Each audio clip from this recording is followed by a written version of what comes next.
Hey everyone, Bill Parish here with GTT Audio, and welcome to the channel today.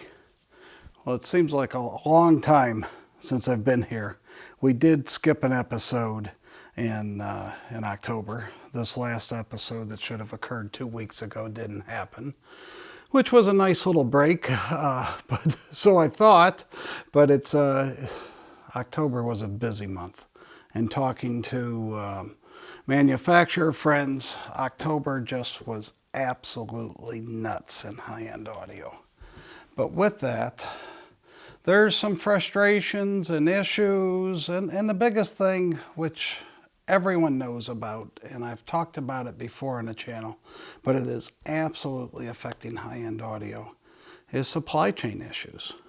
I mean, everything is taking longer. It just... And things are becoming harder and harder to get. Almost all of our components use little chips, and all the chips are going to the automotive industry. I mean, they get first priority, and it's very hard to get in audio right now. So, you know, some manufacturers, like my buddies over at Moa, had purchased their DSP inputs a year in advance. And that's great.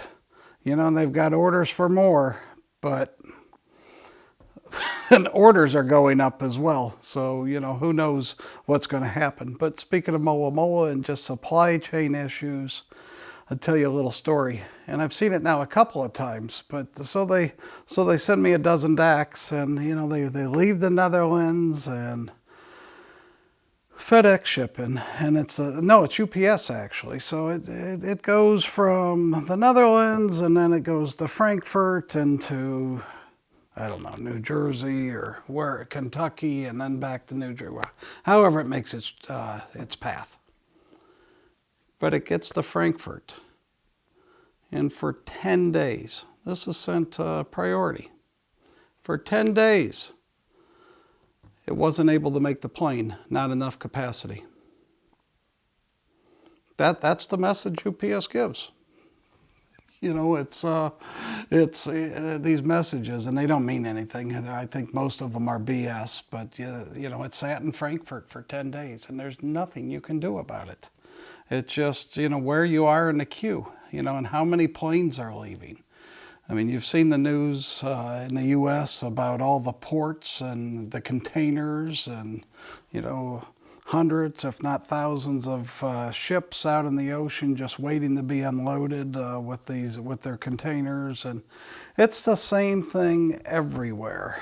And because it's hard to get, now there's, some people have aluminum problems, trying to get aluminum to build these chassis. I mean, we're long past, at least with what I sell, long past the days of components that looked like they were built on a kitchen table.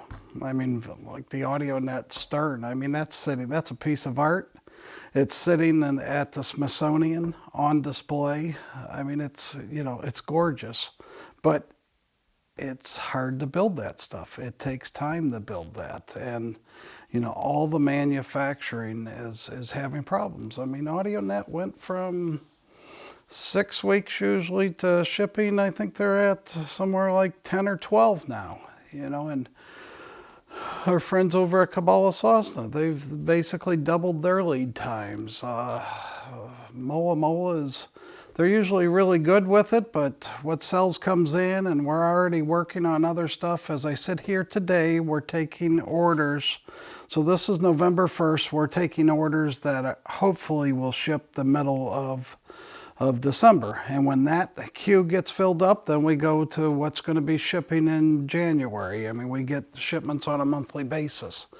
So get your orders in, and as much as we like to stock, chances are we probably don't have it in stock at this point. I mean, you can always ask. It never hurts to ask, but I'm just setting the expectations here and just letting you know that high-end audio is not unique to the problems that are occurring in the world.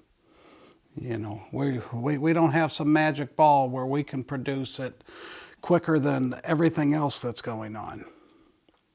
So that's the update there. And yeah, I wanted to give you that update, and yeah, let's see how this goes.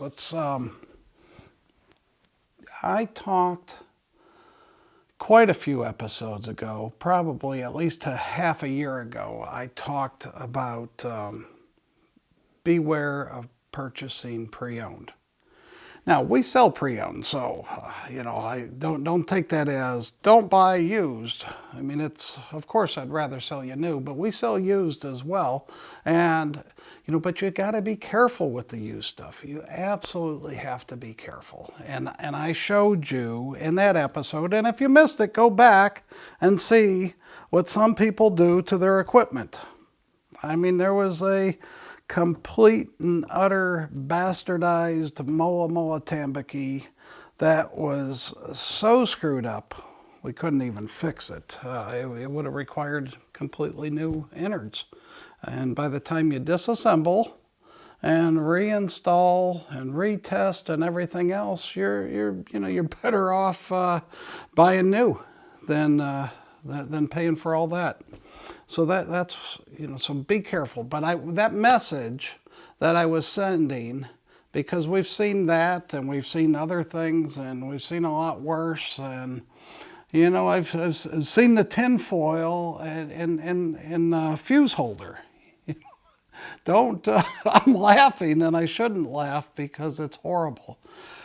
What we do when we get pre-owned gear is we open it up, we check it out, we plug it in. We're not going to sell you something that doesn't work. And we guarantee that it gets there in working condition.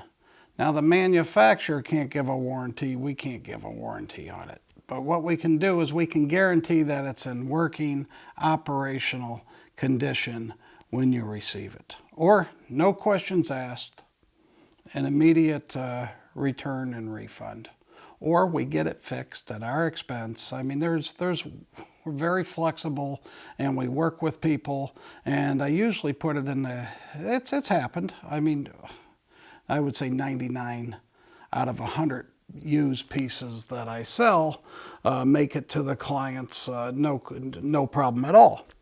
But there are times when there's going to be, you know, when it's going shipping and, you know, things happen in shipping, even though we really don't have shipping damage, but internal things, you know, the external cosmetic doesn't happen. We know how to pack.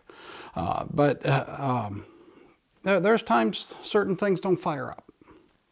And it's like, well, you want a return with a refund and an air bill number right now to send it back to us, or do you really want that product? And do you want us to get it repaired for you and send it back to you? And you know what? I keep saying 99 times out of 100, but 99 times out of 100, that actually is the way that the people go. Because I think most people actually want what they purchase. Now, what I mean by that is, you know, they do the research, they're searching it out. But believe it or not, I mean, I've had a couple of emails from, I guess it's the audio gone category police. There's a fella out there that will email you and you know, you listed this item in the wrong category. Okay. I did not realize that this was an important function. I mean, we try to be accurate, but apparently there's people that browse AudioGone to decide what they're going to purchase in a specific category. To me, if I were going to, well, I really don't buy pre-owned stuff, but if I were to buy pre-owned, or even when I buy new, I do my research on a product. I hone in on what I want, and then I go and I purchase that product. I guess they're browsing, integrated amps and who's got the cheapest price, because that's really what AudioGone is turned into, which is quite a shame.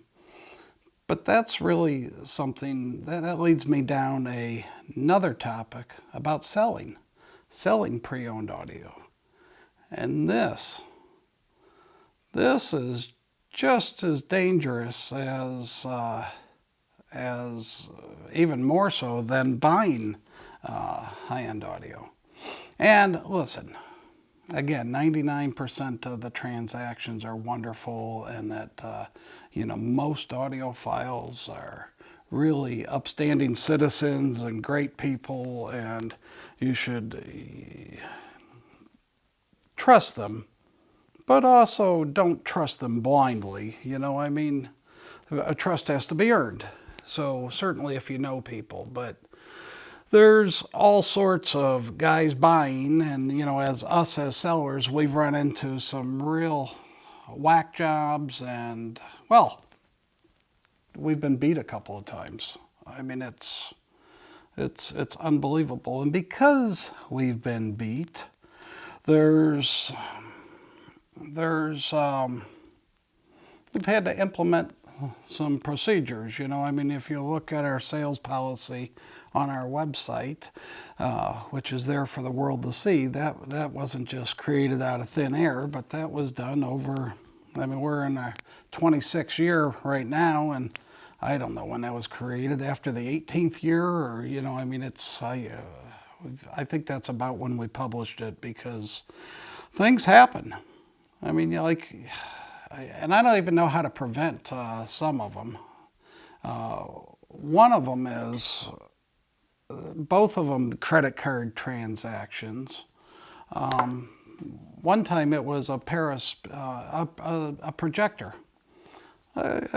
here in New Jersey. So, a guy purchases a projector and has us ship it to him 4 or 5 towns away. We get paid on it, and then the next thing you know, we're getting a charge back. We're trying to investigate what happened. Apparently, the credit cards billed the work, but ship it to home. So back then, we used to be pretty trusting on that. And guess what? The guy did this to a whole bunch of people. They were stolen credit cards. The bells didn't go off when we ran the card. And fortunately for this guy, he got caught. He got shipped off to Arizona and some federal penitentiary out there, and did 6 or 7 years. And, the FBI sent us letters letting us know what was going on. And he was ordered to, pay restitution. But of course that never happened. And we got notification that he was being released and all this stuff. But, he got caught. Now another one. So a guy purchases a pair of speakers from us, is in contact with us all along, talking to us, asking questions, seemed, anal or concerned about how things were going. It was... He was perfect. This guy was the ultimate con artist. So what he did is, I had his home address, or what he said was his home address. I had his business address, and I told him with the credit card I could only ship to the address on the card, and that's what I did. And it went to a business. But not to his name, or to this guy's name, which was a fictitious name, but not to the name of the credit card holder. Because when credit card companies do an AVS check, which is when they check and make sure that the address matches, they don't look at the name. Amex didn't look at the name. And so we shipped it to some facility. The truck arrived. They had the tracking number, so they met the truck, they unloaded the truck, they signed for it, the truck left, they had the speakers, and the rightful owner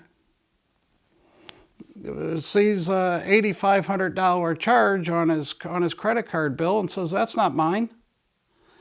This was impossible. I mean, we were spent hours on the FBI Internet Fraud Division, filing reports, submitting everything, police reports.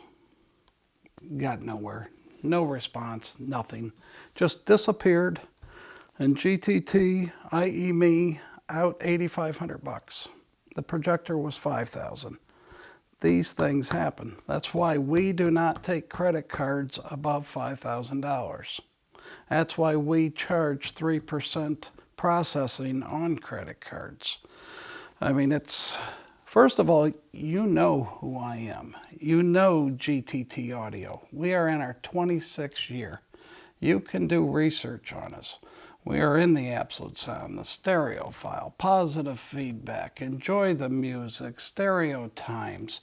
I'm here out in the open. My place has been written up, has been videoed, AV showrooms. There is no question who you are dealing with here. But I have no idea who's on the other end of that telephone, of that email. And that's another thing. So we need to be careful. And when I said email, this is like the guy's got Joe Smith, but in reality he's got this I don't know, very long Russian name, but it's Joe Smith's whose name pops up on the, it's a flag, and there's they're scammers all over the place. And then there's these international buyers that just like, I want it, and they're making all these bids on AudioGone. We get bids daily on our equipment, and you know what? The ship to address is all these forwarding addresses. All these forwarding addresses, but they want us to ship to an address that has no affiliation with them. And then, of course, they want to use PayPal, and we don't use PayPal either. We capped that at $500 because what they did, which I'll tell you, people that think that PayPal is a great thing, I've heard so many horror stories with that, where people shipping bricks and and then they tell the customer, anything they match bricks weight match, or the customer receives a box, takes the component out, puts bricks in there, and tells PayPal, "This is what I received." And but PayPal themselves, what PayPal has done. So we were selling on consignment. We make a very small commission when selling on consignment some vintage audio components, and doing that on eBay, which at the time eBay owned PayPal. And it was and we were doing this for a client who had collected a bunch and wanted to dispose of it. So he shipped us a skid of stuff. And we're selling, and this is not high dollar stuff either. Everybody's happy. Not one single complaint. But we do this for about 6 months, and we're just leaving money in the PayPal account. And PayPal decides one day they just flick the switch, and they say, we get an email saying that you're selling high-risk items, and we're going to freeze $25,000 of the money for 6 months. High risk? What are we talking about? What's the high risk? No, there wasn't a single complaint, not a single chargeback. Everybody was happy. And they just froze our money, and there was nothing we can do about it. Till about 5.5 months later, when PayPal called us and said, "Hey, you used to use us a whole lot, and how come you don't use us anymore?" Duh. Well, that instantly got unfrozen. We swept it into our bank account, and now PayPal is limited to $500 transactions. If you want to freeze $500 for 6 months, go ahead. But outside of that, $500 hits, it gets swept into the bank account, and we start over. But we're not doing big stuff with PayPal. So anyway, I'm telling you, you know how we protect ourselves. But there's a lot of scammers out there, and mostly coming from Asia and Russia, and I have a lot of great Russian clients and a lot of great Asian clients. Obviously, it has nothing to do with those cultures. I'm just saying where the scammers are coming from. I mean, that's where they come from. They want to send to a forwarder, and then they want to send us with PayPal, so they can say they never got it because we didn't ship to a verified address. I mean, I'm going to pop up on the screen here. We, at every single one of our ads, has this at the bottom. So we talk about, I'll take you through this, no lowball offers. So, all right, I like to keep things simple, and you can easily do percentages here. So if I have something out there for $1,000, don't offer me $500. I know you're going to offer me something, but don't offer me $500. I mean, if I wanted to take 50% less, don't you think I would have listed it for 50%? Wouldn't I try it at 900, at 800, at 700, at 600 before I went to 500? Would I really just drop? First of all, this stuff is probably selling anywhere from 25 to 50 cents on the dollar anyway. And now you want me to take something that, call it, we're at 50 cents on the dollar, and now you want me to go down to 25 cents on the dollar, take a 50% without me trying all the other stuff, reducing the price every week until it's gone. It doesn't make any sense. Obviously, we reject those offers. You want to offer me $9,500, $9,700. I mean, those will be considered. In fact, like I say, all reasonable offers will be considered. And then we put our terms down there. I said these international buyers are always trying to pay with PayPal. But in every single ad, we have it italicized so it stands out. International buyers, wire transfer only. No exceptions. It includes Canada. Now, some guy from Canada told me I was highly prejudiced against Canadians, which could not be further from the truth, considering I deal with Kronos and Louis Desjardins on a daily basis. I've got a dealer network up there. I love the Canadians. I love to go to Canada. It's just Canada is an international country to the U.S. What the international rules apply. It's that simple. Financially, so that's what it is. I'm not prejudiced against Canadians, and somehow the Canadians, though, do think that, I used to get, does this include Canada as well? Yeah, there's a border, so we need to include you. I've already discussed what we do with PayPal. I've already discussed what credit cards are, and, etc.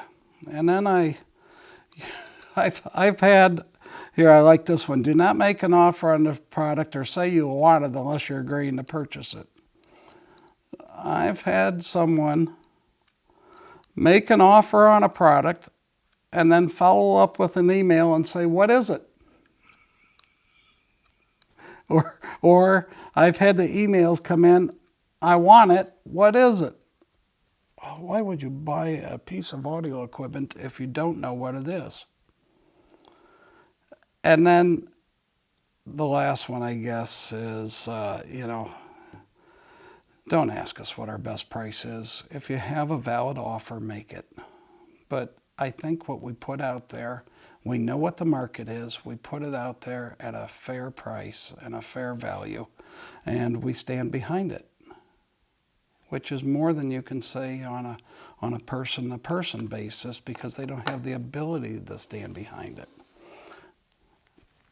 You know, I mean, some of the stuff we do, you know, also to prevent fraud is, I mean, where we pack everything is on a video camera, and from that point, from the label being put on it to it being put out for shipping, it's all under video surveillance. So, you know, we film it all, the entire, not transaction, but from the time the tape is put on it to the time it's on the loading dock. So people, you know, so we can't get the old, you sent us a brick sort of thing.